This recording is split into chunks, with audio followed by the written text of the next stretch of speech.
Il y a des prérequis à la bonne construction d'un site internet. Tout d'abord, il s'agit de vous, de votre site. Il vous faut donc définir des objectifs pour votre site en accord avec la stratégie de votre entreprise. Mais il ne faut pas oublier qu'un site s'adresse à vos prospects et clients.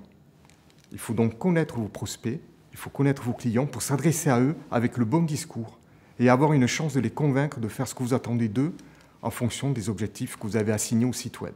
Donc ce site doit d'abord vous ressembler, mais aussi répondre aux questions essentielles que les gens se posent avant de vous contacter ou d'acheter s'il s'agit d'un site de vente en ligne.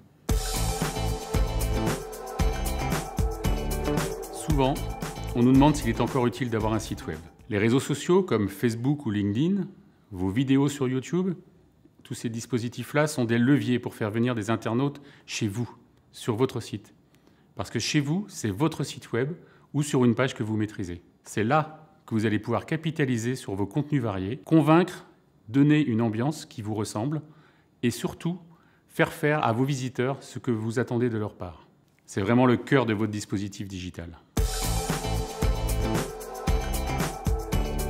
Outre la vision stratégique qu'on a évoquée juste avant, il faut différentes compétences pour faire un site web. Des compétences rédactionnelles pour bien écrire, des compétences graphiques pour avoir les bons visuels, des compétences techniques pour être efficace et compatible, des compétences en web marketing pour comprendre comment optimiser votre site. Si vous réussissez seul à combiner les aspects créatifs et les aspects techniques, alors là vous êtes fort.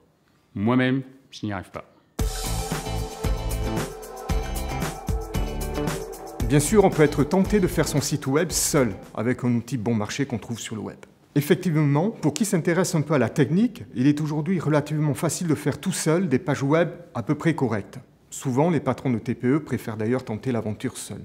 Mais c'est une erreur, car pour faire un site web efficace, être un bidouilleur technique, même doué, ne suffit plus.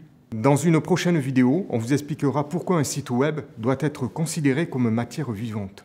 Pourquoi il faut l'entretenir constamment pour rester visible et convaincre vos visiteurs de travailler avec vous.